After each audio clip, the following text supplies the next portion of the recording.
దేవుని నామమునకు మహిమ కలుగును గాక. ప్రభునందు ప్రియమైనవారులారా, ఈ దినం మనం మొదటి ప్రార్థన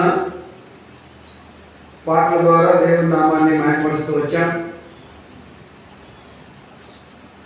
వాక్యం చదువుకున్నాం.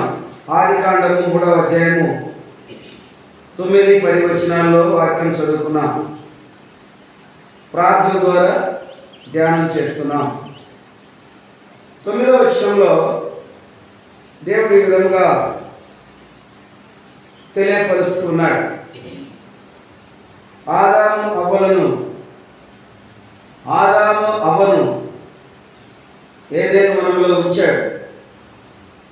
ప్రతిదినము ఆయన వారితో మాట్లాడుతూ ఉంటాడండి. ప్రతిదినం అదే రీతిగా ఒక దినాన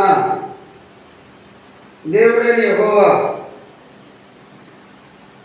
ఆదామును పిలిచిన విషయం ఇక్కడ కనపడుతూ ఉంది.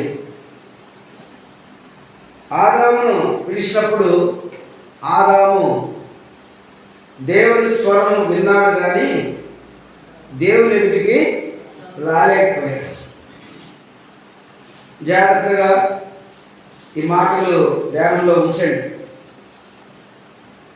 స్వరం విన్నాడు కానీ ఎదుటికి రాలేకపోయాడు. కారణం ఏంటి అని మనం గమనిస్తే, ఎందుకు ఆదాము దేవుని ఎదుటికి రాలేకపోయాడో అని మనం చూస్తే ఇక్కడ ఏం రాయబడిందంటే, నీ స్వరము విన్నప్పుడు దిగంబరిగా ఉంటేని కనుక భయపడి దాక్కుంటున్నా నేను. ఆదాము ఎక్కడున్నా ఉన్నప్పుడు ముందు సమయంలో పిలిచిన వెంటనే ఇద్దరు ఆ చేయి ఒకరు ఈ చేయి ఒకరు పట్టుకొని నడుసువారుగా ఉన్న విషయాన్ని తెలియపరుస్తారు. ఏ దినమైతే ఆదాము దేవుని మాటను మీరుట, తృణీకరించుట, లేక త్రోసివేయుట, లేక వెనుకవేయుట జరిగిందో ఆ దినాన ఆదాము దేవుని ఎదురుకు రాలేని పరిస్థితి ఇక్కడ మనకు కనిపిస్తుంది. ఎందుకు రాలేకపోయినాడు అంటే దిగంబరిగా ఉన్నాడు అని స్పష్టంగా తెలియపరచబడుతుంది. జాగ్రత్తగా వినండి. ఆదాము దేవుని ఎదుటికి ఎందుకు రాలేకపోయాడంటే ఆదాము దిగంబరిగా ఉన్నాడు. దేవుడు దిగంబరిగా చేయలేదు ఆదామును దేవుడు తన స్వారూప్యములో, తన పోలిక చొప్పున, తన మహిమలో ఆదామును సృష్టించాడు. వారిద్దరికీ మహిమ వస్త్రంతో వారిని అక్కడ ఉంచాడు. పాపానికి బానిసయ్యేంత వరకు వారి దిశమలు లేకపోతే వారి శరీరములు వారికి కనిపించలేదు. వారు మహిమ స్వరూపంతో ఉన్నారు. ఎప్పుడైతే పాపానికి బానిస అయ్యాడో వెంటనే తన పాప శరీరం దిగంబరత్వాన్ని చూపిస్తుంది కనుక, దిగంబరిగా చేసింది కనుక ఇక దేవుని ఎదుటికి రాలేని పరిస్థితి ఇక్కడ కనిపిస్తుంది. ఈ దినం యొక్క ప్రత్యేకత ఏంటి అంటే, ఎవరైతే పాపానికి బానిస లేకపోతే పాపంలో ఉన్నారో వారందరూ కూడా దిగంబరులుగా ఉన్నారని బైబిల్ చెప్తుంది. దిగంబరులు, పాపం ఒప్పుకొని విడిచిపెట్టని వారు, పాపంలోనే జీవించేవారు. ఒకవేళ దేవుని సన్నిధికి వచ్చిపోయిన దాంట్లో ప్రత్యేకత పెద్దగా ఏముండదు. పాపాన్ని విడిచిపెట్టాలి. మనకు తెలుసు కదా, ఒప్పుకొని విడిచిపెట్టేవాడు కనికరింపబడతాడు, కానీ ఒప్పు ఒప్పుకొని విడిచిపెట్టకుండా కప్పుకున్న వారు ఎన్నడూ కనికరింపబడరు. వారు దిగంబరులుగానే ఉంటారు. అర్థమవుతుందా? వారు దిగంబరులుగానే ఉంటారు.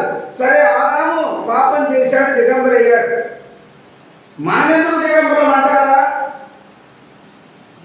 బైబిల్ ఏం చెబుతా ఉంది? 2 కొరింథీ 3వ అధ్యాయం 14వ వచనం.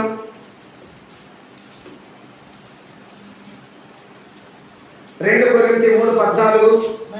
మరియు వారి మనస్సులు కఠినములైన గనుక నేటి వరకును పాత నిబంధన చదువుబడినప్పుడు అయినను ఆదాము చేసిన, చదవండి అన్నమాట, ఇక్కడే ఉంది.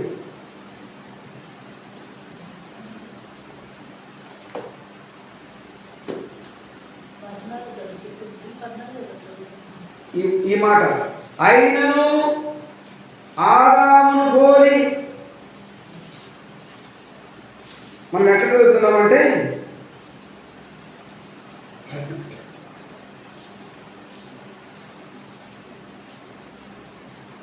ఆ వచనము నేటి వరకు మోషే ధర్మశాస్త్ర గ్రంథము చదువునప్పుడల్లా ముసుగు వారి హృదయముల మీద ఉన్నదనే మాట 15. ఆదాము సందర్భము ఎక్కడ ఉంది అంటే రోమీయులకు రాసిన పత్రిక 5వ అధ్యాయం, రోమా 5:14. అయినను ఆదాము చేసిన గమనిస్తున్నారా? ఇప్పుడు ఒక మాట అర్థం చేసుకున్న, ఆదామే పాపం చేశాడు కాబట్టి ఆదామే దిగంబరి అనేటువంటి ఆలోచనలు రాని వారు లేరు, చాలా మంది ఉన్నారు. అయితే పరిశుద్ధుని పౌలు రోమా సంఘంలో సంఘస్థులతో ఏం మాట్లాడతాడంటే, ఏమన్నాడు ఇక్కడ? అయినను ఆదాము చేసిన అతిక్రమమును పోలి పాపము చెయ్యని వారి మీద కూడా, చూడండి, ఆయన ఆజ్ఞ అతిక్రమించాడు, అందరికి పాపాన్ని తెచ్చాడు. మనం అందరం ఆజ్ఞ అతిక్రమించి పాపులం కాలే, మనం పుట్టుకతోనే పాపులం. అర్థమవుతుందా? ఆదాము ఆజ్ఞ అతిక్రమించి పాపం చేశాడు. మనందరము ఆ అతిక్రమ పాపము యొక్క ఫలమే మనందరము జన్మతో పాపులం. ఇక్కడేం రాశాడు? ఆదామును పోలి పాపము చేయని వారి మీద కూడా ఆదాము మొదలుకొని మోసే వరకు మరణము ఏలెను. అర్థమవుతుందా? ఆదాము దేవుని మాటలు మీరాడు, మనం ఎవరి మాటలు మీరుతున్నాం అనుకుంటారేమో. మనం ఎవరి మాటలు మీరేది కాదు, ఆ ఫలమే పాపము చేయని వారి మీద కూడా. అంటే మనం ఆజ్ఞ అతిక్రమించలేదులే, పుట్టుకతో పాపులు, ఏ భేదము లేదు, అందరూ పాపము చేసి దేవుడు అనుగ్రహించి మహిమను పోగొట్టుకున్నారు. అర్థమైందా? ఆదాము చేసిన పాపమే చేయాల్సిన పనిలే.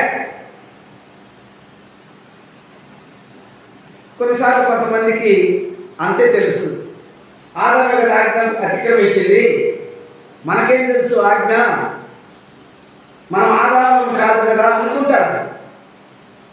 అనేవారు లేకలేరు, ఉన్నారు. జాగ్రత్తగా వినండి. పాపము దేవుని ఎదుటికి రాకుండా దిగంబరిగా చేసిన విషయం మనకిక్కడ స్పష్టంగా అర్థమవుతుందా? పాపము ఆదామును దేవుని ఎదుటికి రాకుండా ఆదామును దిగంబరిగా చేసిన విషయం మనకి ఇక్కడ అర్థమవుతుంది. ఆదికాండం 3వ అధ్యాయం 9-10. కాబట్టి ఈరోజు ఇక్కడ ఉన్న వారందరూ దేవుని ఇంట్లో చేరి ప్రార్థన చేస్తున్నాను అనుకుంటున్నారు చూడండి, మందిరానికి వచ్చాను అనుకుంటున్నారు చూడండి, నేను కూడా మారాను కదా, నేను బాప్తిసం తీసుకున్నాను కదా అనుకుంటున్నారు చూడండి. ఆదాము అవ్వ కంటే మనమే గొప్పలము కాదు. ఆజ్ఞ అతిక్రమించిన ఆదాము దిగంబరైపోయాడు. ఈరోజు పాపం చేస్తున్న నీవు ఎలా ఉన్నావు, మనం ఎలా ఉన్నామో మనకు అర్థమవుతుందా? ఈరోజు పాపం కలిగి ఉన్నారు. మనలో ఎవరైనా సరే పాపములో అపరాధములో జీవిస్తూ ఉంటే ఎవరైనా సరే ఎలా ఉన్నారు అంటే దిగంబరులుగా ఉన్నారు. ఆ రోజు దిగంబరిగా ఉండి ఆదాము దేవుని ఎదుటికి రాలేకపోయాడు. ఈరోజు దిగంబరుల యొక్క అర్పణ సమర్పణలు కూడా దేవుని సన్నిధికి వెళ్ళవు, దేవుని ఎదుటికి వెళ్ళవు. నేను స్తుతిస్తున్నానంటే నీ స్తుతి ఎక్కడికి వెళ్తుంది? నేను ప్రార్థిస్తున్నానంటే నీ ప్రార్థన అంగీకరించేది ఎవరు? నేను అర్పణ అర్పిస్తున్నానంటే పాపంలో ఉన్నప్పుడు కయ్యూను జ్ఞాపకం చేసుకోనండి. కయ్యూను అర్పణ దేవుడు అంగీకరించలేదు కదా. నీళ్ళ అర్పణ పరిస్థితి కూడా అంతే, పాపంలో ఉంటే. కాబట్టి పాపాన్ని విడిచిపెట్టిన అనుభవాలు ఉన్నాయా? పాపాన్ని విడిచిపెట్టకపోతే లోకంలో ఒకవేళ మంచి మంచి విలువగల ఈ శరీరానికి, ఈ మట్టి దేహానికి విలువగల వస్త్రములు కట్టొచ్చు. దేవుని ఎదుట ఆధ్యాత్మికంగా ఎలా ఉన్నారు? బైబిల్ ఏం చెబుతుంది? ఎలా ఉన్నారు? పాపములో ఏ ఒక్క చిన్న విషయమైన పాపము నువ్వు కలిగి ఉంటే దేవుని ఎదుట నువ్వు ఎట్టున్నారు? దిగంబరులుగా ఉన్నారు. ఆదాము దేవుని ఎదుటికి రాలేదు పాపమును బట్టి, దిగంబరత్వాన్ని బట్టి. ఈరోజు సర్వ మానవాళి పట్ల కూడా అదే, సర్వ మానవాళి పట్ల కూడా అదే దిగంబరత్వం. దిగంబరులుగా ఉంటున్నారు. దిగంబరులుగా ఉండి దేవుని రాజ్యానికి వెళ్ళలేరు కదా. దిగంబరులుగా ఉండి దేవుని ఇంట్లో దేవుని స్తుతించలేరు కదా. దిగంబరులుగా ఉండి సభలో నిలవలేరు కదా. ఈ విషయాన్ని ఆలోచించేయాలి. దేవుడు పరిశుద్ధుల సభలో నేను నిలబెట్టాలనుకుంటున్నారా? పరిశుద్ధుల సభలో నువ్వు ఆయన దగ్గర నిలబెడుగుతావా? ఆయన చూస్తున్నాడు, ఆయన నీతో నడుస్తున్నాడు. ఎంతకాలం ఆయన నీతో నడుస్తాడు? నువ్వు దిగంబరిగా ఉంటే. ఆదాముతో ఎంత సమయం ఉన్నాడు దేవుడు? దిగంబరిగా ఉన్న తర్వాత ఆదాముతో దేవుడు ఎంత సమయం ఉన్నాడు? ఎంత సమయం ఉన్నాడా? లేదు. వెంటనే మాట్లాడాడు, విషయాలు తెలియపరచబడ్డాయి. తక్షణమే వారి నుండి దేవుడు దూరమయ్యాడు, దేవునికి వారు దూరమైపోయారు. దిగంబరత్వము, పాపము దిగంబరత్వాన్ని కలిగించింది. ఈ దిగంబరత్వము దేవునికి దూరం చేసింది, సంపూర్ణంగా దేవునికి దూరం చేసింది. ఎలాంటి ముఖమాటాలు, సంబంధాలు, స్నేహాలు ఏమి లేదు. పూర్తిగా శాపగ్రస్తులుగా చేసింది ఆదామును అవ్వను. దేవుడు చేశాడా? దేవుడిగా చేసింది. వారి స్వబుద్ధి, సాతాను యొక్క మోసకరమైన సంభాషణ. ఈ రోజుల్లో సంభాషిస్తుంటారు అక్కడ కూర్చొని. మీ సంభాషణ ఎలా ఉందో మీకు అర్థమవుతుందా? మీ సంభాషణ ఎలా ఉంటుందో మీకు అర్థమవుతుందా? ఆదాముని దిగంబరిని తెలుసుకున్నాడు. ఈరోజు మీరు చేస్తున్న సంభాషణలు మీకు అర్థమవుతున్నాయా? ఇది సరియా కాదా? అర్థం కావు మీకు. ధర్మశాస్త్రాన్ని చదువుతున్నారు, గ్రంథాన్ని చదువుతున్నారు, ప్రార్థిస్తున్నారు, వాక్యం వింటున్నారు, కానీ పాపం అనే ముసుగులో ఉన్నావు కదా, అందుకే నీకు అర్థం కాదు. నువ్వు మాట్లాడే మాటలు నీకు అర్థం కావు. నువ్వు ఏ సహవాసం చేస్తున్నావో నీకు అర్థం కాదు. నువ్వు ఎక్కడ కూర్చుంటున్నావో నీకు అర్థం కాదు. నువ్వు ఎలా ప్రవర్తిస్తున్నావో నీకు అర్థం కాదు. కారణం ఏంటంటే పాపపు ముసుగులో ఉన్నావు. ఆదామైతే మీరు దిగంబరిగా ఉంటుంది కనుక, అందుకే బైబిల్ చెప్తుంది 19వ కీర్తనలో, తన పొరపాటులు కనుకొనగలవాడు ఎవడు? నేను రహస్యమందు చేసిన నా తప్పులు క్షమించి నన్ను నిర్దోషిగా తీర్చు అనగలిగిన వారు మేలు పొందుతారు. ఒప్పుకున్నవారు, అలా చెప్పగలవారు, ఆ రీతిగా దేవునితో వారి జీవితాన్ని దేవుని ఎదుట పెట్టి,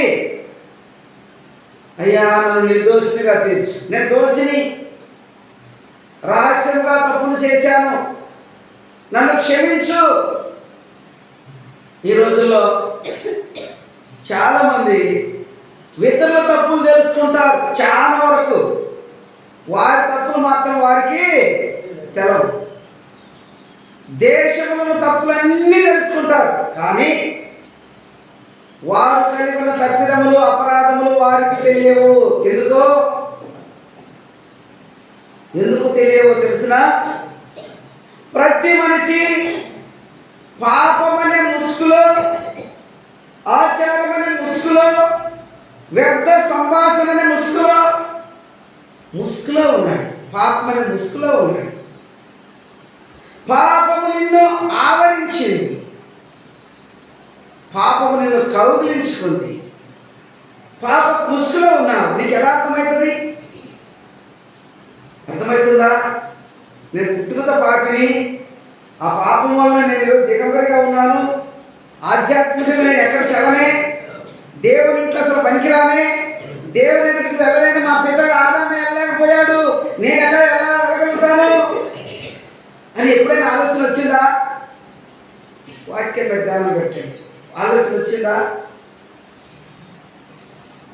కాబట్టి ప్రభునందు ప్రియవారు, దేవుడు మనలో ఎవరిని కూడా దిగంబరులుగా చూడ ఇష్టపడటం లేదు. ఆయన అర్థమైందా?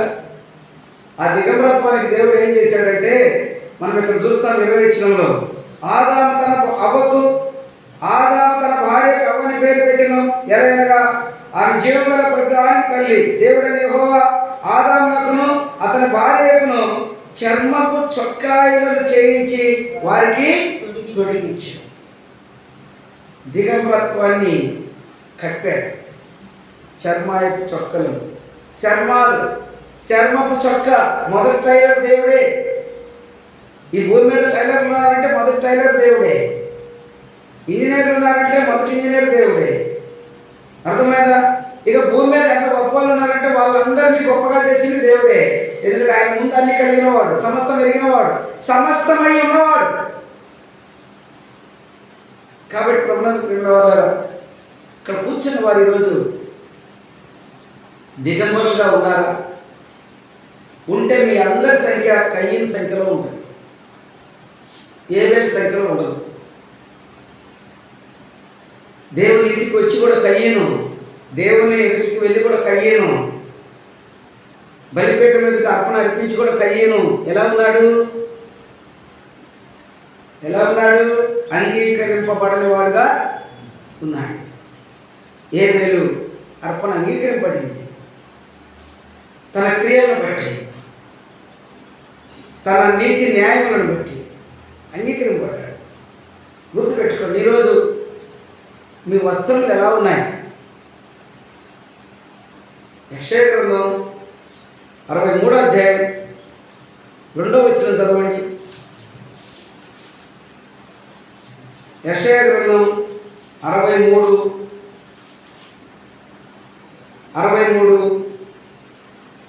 2వ వచనం చదవండి. నీ వస్త్రము ఎర్రగా ఉన్నదేమి? నీ బట్టలు ద్రాక్ష గానుగను త్రొక్కుసుండు వాని బట్టల వలె ఉన్నవేమి? అర్థమవుతుందా? ఈ వస్త్రాలు ఎలా ఉన్నాయంట?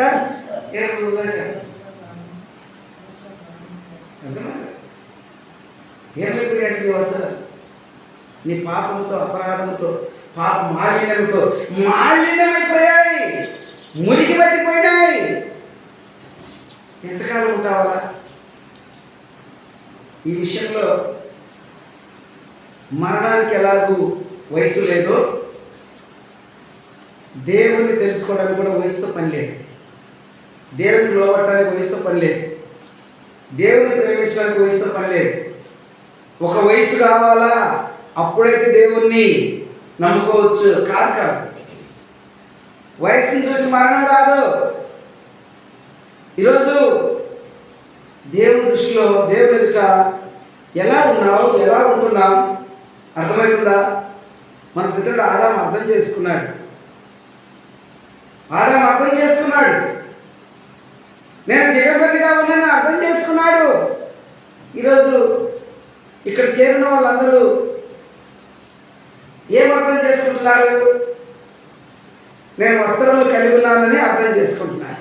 నేను బాగున్నానని అర్థం చేసుకుంటున్నాను. మనకై మనం మన స్వబుద్ధి ప్రకారం మనం బాగుంటే దేవుడు ఎదుట మనము దిగంబరులుగా ఉంటుంది. బాహ్యపరంగా పై వేషానికి అందరూ బాగుంటారు. అంతరంగాన్ని పరిశీలించేవాడు దేవుడు. అర్థమైందా? 43 యెషయా 15 చదవండి. 43 యెషయా 15 చదవండి. యెహోవానగు నేనే నీకు పరిశుద్ధ దేవుడును, నీకు పరిశుద్ధులకు దేవుడును నేనే. ఇశ్రాయేలు సృష్టికర్తనగు నేనే రాజును. దేవుడు రాజు ఏనే.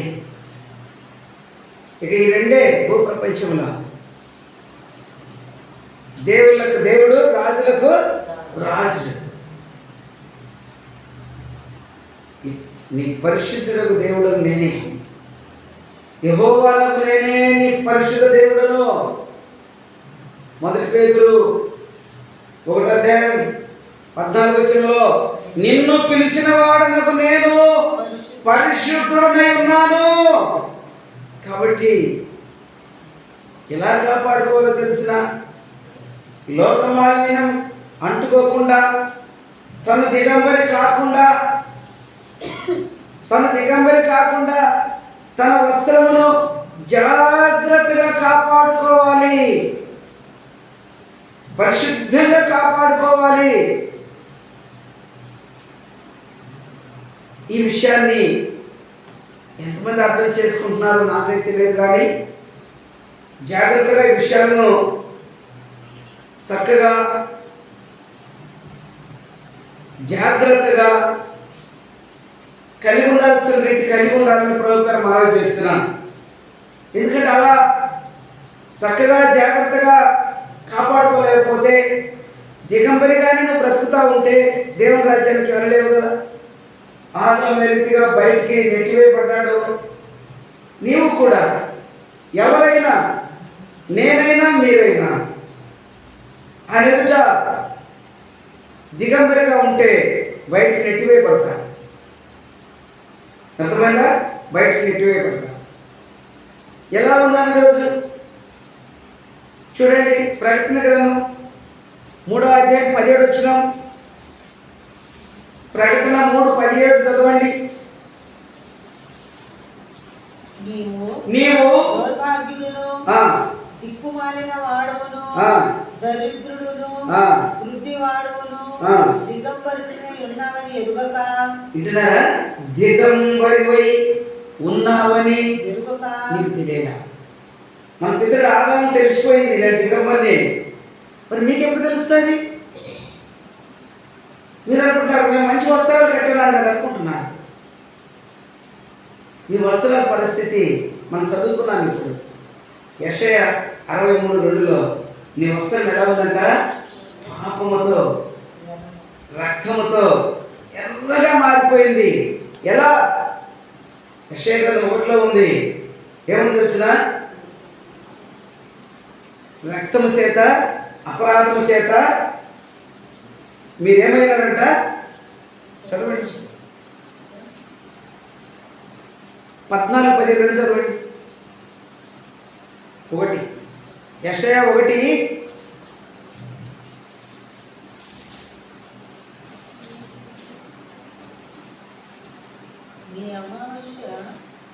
15 మీరు మీ చేతులు చాపునప్పుడు మిమ్మల్ని చూడక నా కన్నులు కప్పుకొందును. మీరు బహుగా ప్రార్థన చేసినను నేను వినను.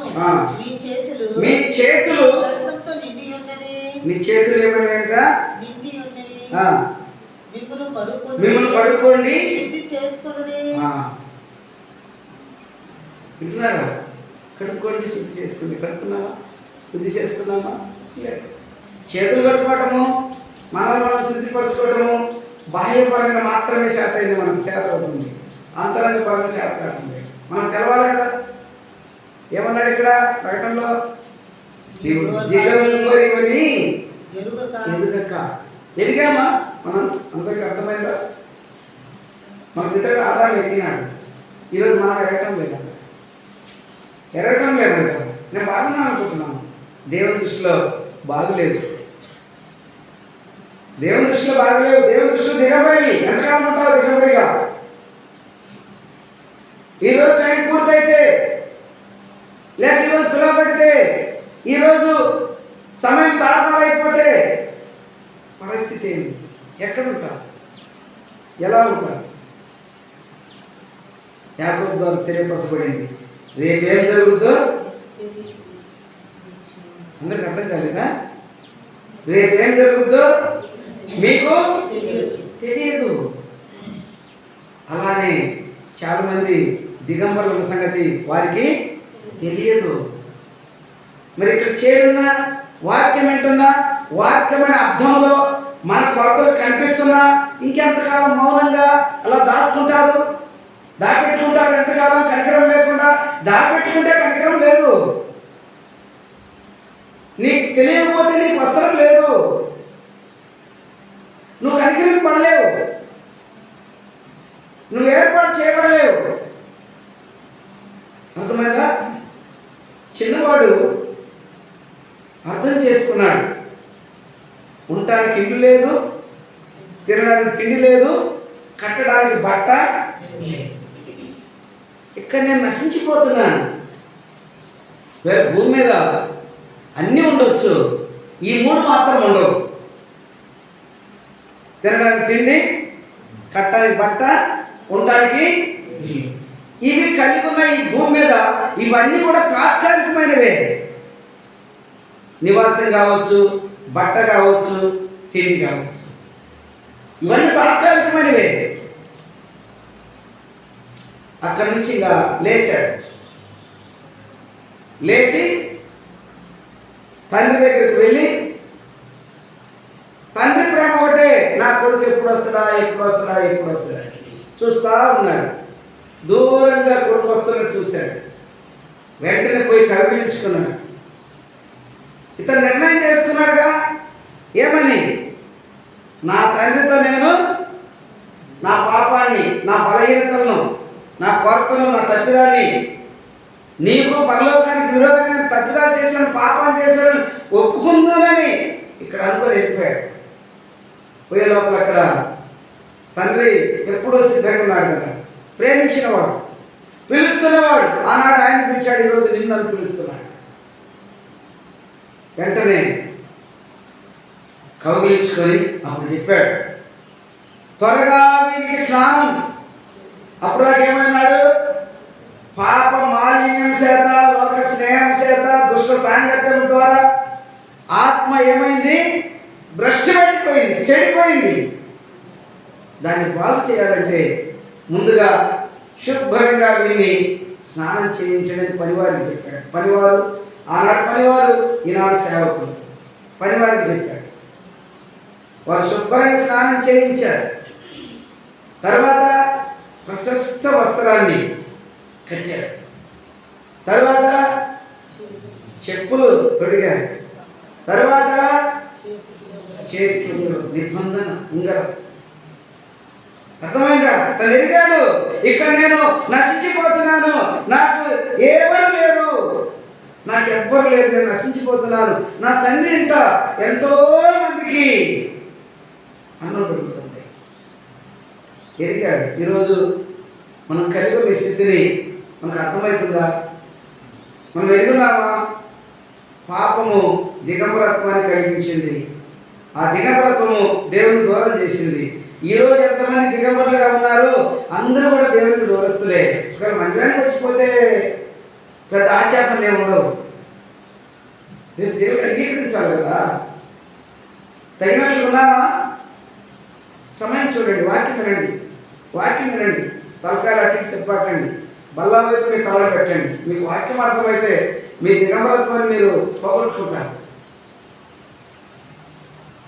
దిగంబరి అని ఎరుగక కదా, నీవు నీ కొరతను ఎరుగక అని వాక్యం చెప్తుంది. ఈరోజు మరి మన పరిస్థితి ఏంటి? ఎలా ఉన్నాం? ఏ విధంగా ఉన్నాం? సార్ ఆలోచించేయండి. ఎలా ఉన్నాము? ఏ విధంగా ఉన్నాము? మన పరిస్థితి ఎలా? ఆలోచించేయండి. దేవుని ఎదుట ఆయన ఎదుట ఎలా ఉంటారు? దిగంబరులుగా ఉంటారా? ఆదాము ఉండడానికి వీలైందా? మరి నీ నా పరిస్థితి కూడా అంతే. ఆదాము ఉండడానికి వీలు కానప్పుడు, మొదటివాడు ఆదాము ఉండడానికి వీలు కానప్పుడు నీకు నాకు ఎలా ఉంటుంది వీలు? దిగంబరులను ఎరుగక ఆయన ఒప్పుకున్నాడు కనుక ఒక ఒక ఒక జంతువును చంపి వారికి చర్మపు చొక్కాయలు చేయించి వారు తొలగించాడు. దేవుడు ప్రేమించాడు కాబట్టి ఆ కార్యం చేశాడు. దేవుడు ప్రేమించకపోతే ఆ కార్యం చేస్తాడా? వాళ్ళని దిగంబరులుగా తోలేస్తాడా బయటికి? ప్రేమించాడు కాబట్టి వాళ్ళను దిగంబరులుగా బయటకు నెట్టేయకుండా వాళ్ళకు మంచి వస్త్రాలు తొలగించి పంపించాడు బయటికి. మీకోసం భూమి తిరుగుబడిన వారి కోసం, అతిక్రమించిన వారి కోసం, పాపం చేసిన వారి కోసం, పాపం నిమిత్తమై ఫలాలు ఫలించే భూమి శాపగ్రస్తమైంది. పోయి అక్కడ ఇక మీ జీవనం కొనసాగించమని చెప్పాడు. అర్థమవుతుందా? కాబట్టి ప్రభువునందు ప్రియమైన వారులారా, ఈరోజు కూడా ఎవరైతే దిగంబరత్వంలో ఉంటున్నారో ఎవరైనా సరే వారికి దేవుని ఎదుట ఎలాంటి అవకాశం లేదు. బట్టలు ధరించాలనుకుంటున్నారేమో. మన పితరుడు దావీదు మహారాజు చెప్పాడు కదా, ధరించిన బట్ట సంగతి. చదువుతారా? 30 ఆఖరి వచనం, కీర్తన 30 ఆఖరి వచనం చదవండి. నీవు ఎంత విలువగల వస్త్రం నీ భూమి మీద ధరించినా నీ వస్త్రము బైబిల్లో ఆధ్యాత్మికంగా ఎలా కనపడుతుందో చూడండి. నీవు నా గోనపట్ట విడిపించి సంతోష వస్త్రము నన్ను ధరింపజేసి ఉన్నావు. విన్నారా? నువ్వు కట్టిన వస్త్రం ఎలాంటిదంట? ఏ వస్త్రం అంటే నువ్వు కట్టినావు? నువ్వు అంటావు నేను 1000 పెట్టుకున్నాను, 2000 పెట్టుకున్నాను, 3000 పెట్టుకున్నాను అనుకుంటున్నావు. ఏం కొన్నావు నువ్వు? గోనపట్ట. పాప శరీరంతో, పాప ఆకారంతో, పాప జీవితంలో జీవించినంత కాలం నీ శరీరాన్ని నువ్వు కప్పుకున్నావే, అది ఆధ్యాత్మికంగా గోనపట్టకు సాదృశ్యంగా ఉంది. గోనపట్ట కట్టుకున్న వారు సభలోకి వస్తారా? గోనపట్ట కట్టుకున్న వారు దేవుని ఎదుట నిలబడతారా? గోనపట్ట కట్టుకున్న వారు మోక్షంలోకి వెళ్తారా? ఎక్కడ రాసలేదు. ఈ లోకము దాని ఆశ గతించను. అది లోక సంబంధమైనది, గతించిపోయేది. నువ్వు కట్టిన వస్త్రం దేవుడు ఆ సమయంలో వాళ్ళకు చర్మాయ చొక్కాలను దొరికాడు. కానీ ఈ సమయంలో దేవుడు నీకు నాకు ఏం ధరింపజేస్తున్నాడు అంటే మన పితరుడు దావీదు మహారాజు చెప్తున్నాడు స్పష్టంగా. ఏం చెప్తున్నాడు? నీవు నా గోనపట్ట విడిపించి సంతోష వస్త్రమును నన్ను ధరింపజేసింది. సంతోష వస్త్రము నాకు ధరింపజేసింది. నన్ను ధరింపజేస్తుంటే నేను ధరించుకునే విధంగా చేశావు. ఏంటది? సంతోష వస్త్రం. ఈ వస్త్రానికి చాలా పేర్లు ఉన్నాయి. అర్థమైందా? ప్రకటన 7:14 చదవండి.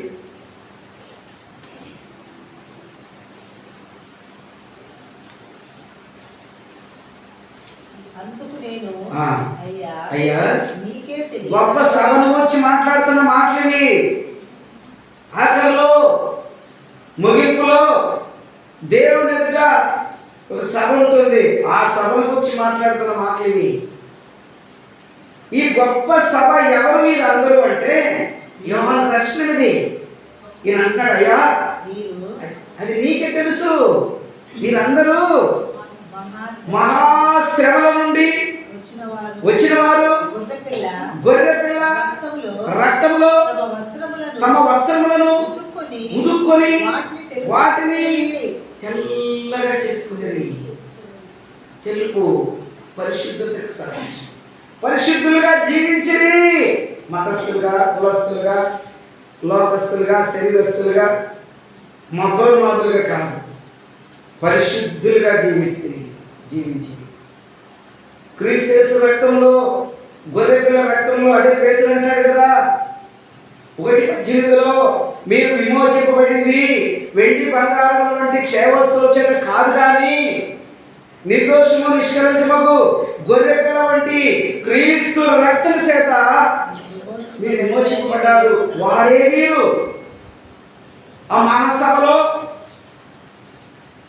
శ్రమలో నుండి, లోకానుసారంగా అనేకమైన శ్రమల్లో నుండి కదా గొర్రెపిల్ల రక్తంలో తమ వస్త్రములు కడుక్కొని వాటిని తెలుపు చేసుకునేది. రక్తంలో ఉంచిన వస్త్రం తెల్లలేదా? ఆయన రక్తం ప్రభు యేసుక్రీస్తు కాచిన అమూల్యమైన రక్తం. ఈ లోకంలో మనుషుల రక్తం, గొర్రెల రక్తం కాదు. పాపాన్ని కడిగి పవిత్రంగా చేసేది ఆయన రక్తం కనుక ఆ రక్తంలో పాపములన్నీ కడగబడిన తర్వాత మాలిన్యం నుండి, అపవిత్ర నుంచి, అవిధేయత నుంచి, అజ్ఞానం నుంచి విడిపింపబడిన తర్వాత వారు ఎలా జీవిస్తారు? వారు ఏ వస్త్రం ధరిస్తారంటే తెల్లని వస్త్రం అంట. తెల్లని వస్త్రం. ఈ వస్త్రం లేని వారందరూ కూడా మన పితరుడు ఆదాము లాగా ఉన్నారు. ఆదామును పోలి ఉన్నారు. పోలి పాపం చేయకపోయినా ఆదామును పోలి ఉన్నారు. ఎలాగూ దిగంబరులు. ఆదాము దిగంబరత్వాన్ని సర్వ మానవాళి కలిగి ఉన్నారు. ఆదాము పరిశుద్ధ వస్త్రాన్ని పోగొట్టుకున్న తర్వాత ఇక ఏ మనుషుడు పరిశుద్ధ వస్త్రాన్ని కలిగి లేడు. పాపము అందరినీ దిగంబరులుగా చేసింది. మన పితరుడు దావీదు మహారాజు సమస్తం కలిగిన వాడు. 51 అంటాడు కదా, నీవు కోరితే నేను ఏమైనా నీకు చెల్లించగలను, కానీ నీవు కోరవు. అంటే ఏమైనా చెల్లించడానికి, ఎంతైనా చెల్లించడానికి అంత సమర్థుడు, శక్తివంతుడు దావీదు మహారాజు. అర్థమైందా? ఆయన కోరేవాడు కాదు, ఆయన ఇచ్చేవాడు. ఆయన నిన్ను ఎంతైనా గొప్ప చేయగలిగిన దేవుడు. అంతటి వాడు ఏమన్నాడు తెలిసిన? నేను కలిగి ఉన్న నా జీవితము గోన పట్టతో సమానమే. గోన పట్టగల జీవితం నుంచి నన్ను విడిపించి నాకు సంతోష వస్త్రాన్ని ధరింపజేసిదివి. ఎంత గొప్ప కృప! సంతోష వస్త్రమును ధరింపజేసిదివి అని ఇక్కడ రాయబడి ఉంది. కాబట్టి ప్రభువునందు ప్రియమైన వారు జాగ్రత్త విషయాన్ని